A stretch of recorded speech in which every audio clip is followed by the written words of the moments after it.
हिंदी हम सफ़र में सभी दोस्तों का स्वागत है। फेसबुक से जुड़े होने के नाते सबके लिए मेरा धन्यवाद है, प्रणाम है और मेरे चैनल हिंदी हम सफ़र में सबका स्वागत है। हिंदी कथाकारों में छायावादी युग के प्रवर्तक जयशंकर प्रसाद का स्थान सबसे ऊंचा है। उनकी एक कालजयी कहानी है जिस कहानी का नाम पुरस्कार है। पुरस्कार एक ऐसी कहानी है जिसमें स्वदेश प्रेम और नायक प्रेम दोनों की मर्यादा का पालन किया गया है। कौशल नरेश के राज्य में एक नया उत्सव होता है। हर साल आषाढ़ में कौशल नरेश किसान बनते हैं और जिसकी भूमि में सोने का हल चलाते हैं उनके खेत के रिश्वत के बदले राज्य कोष से पैसे दिए जाते हैं और भूमि राज्य की विरासत में मिला ली जाती है। ये कौशल का राष्ट्र उत्सव कहा जाता है। इस वर्ष सिंहमित्र की कन्या मधुलिका के खेत में राजा हल चलाने वाले हैं, किसान बनने वाले हैं। सिंहमित्र कौशल नरेश के मंत्री थे। वो मगध के युद्ध में मारे गए, लेकिन उनकी एकमात्र पुत्री मधुलिका बची हुई है।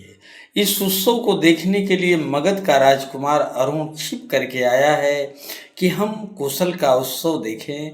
कौशल का उत्सव तो उसने देखा। राजा आषाढ़ के महीने में हाथी पर चढ़कर खेत में जाते हैं और जय ध्वनि होती है। एक तरफ कुंवारियाँ और एक तरफ सौभाग्यवती कुमकुम मंगल फूलों खीलों की वर्षा होती है। हल्की सोधी मिट्टी की सुगंध वातावरण को कितना मनमोहक कर देती है और ग्रामीण अंचल की इस मिट्टी की सोधी सुगंध से वातावरण जगमगा जाता है। मधुलिका सोने की थाली में बीज लेकर के राजा के पीछे चलती है। ये उत्सव मगध का राजकुमार अरुण देख रहा है और वह इस उत्सव को देखने के लिए छिप करके आया और मधुलिका को देखा और उसने इस मधुलिका के रूप सौंदर्य पर मुग्ध हो गया। एक रोज बीतने के बाद उसने मधुलिका से मिला और प्रस्ताव हाजिर किया कि मधुलिका मैं कौशल राज्य पर विजय प्राप्त कर लूं तो यहाँ की महारानी तुझे बना सकता हूँ। मधुलिका और अरुण के बीच जो द्वंद्व प्रेम भरी बातें हुई थी, उस द्वंद्वता में मधुलिका ने तो ये बात स्वीकार कर ली और उसे आक्रमण करने का आदेश दे दिया और मधुलिका के हिसाब से अरुण सैनिकों को लेकर के आता है और मधुलिका जो है राजा से दक्षिणी नाले की जमीन पुरस्कार के रूप में मांग लेती है। राजा उसे खेत का मुआवजा नहीं दिए थे, उसी मुआवजे के रूप में वो जमीन मांगी थी।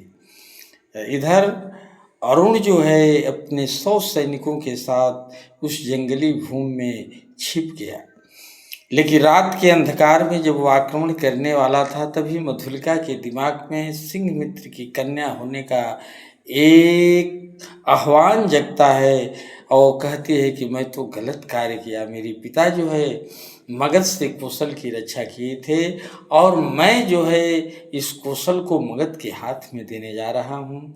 मधुलिका के दिमाग में थोड़ा सा भाव जगे और उसने राजा से बात बता दी। राजा सजग हो गए। उसी रात सैनिक भेज करके मगध के अरुण को कैद करके राजा के सभा के दरबार में आ गया। सारे लोगों ने एक साथ कहा वध करो दुश्मन का, वध करो दुश्मन का, और उसे फांसी के तख्तों पर खड़ा कर दिया और मधुलिका बुलाई गई और कहा गया कि मधुलिका तुम पुरस्कार मांग लो। मधुलिका कहती है ठीक है मैं पुरस्कार मांगूंगी। वो बंदी अरुण के पास खड़ी हो जाती है और कहती है अगर मुझे पुरस्कार ही देना है तो प्राण दंड मिले। ये कहती हुई बंदी अरुण के पास जाकर खड़ी हो जाती है।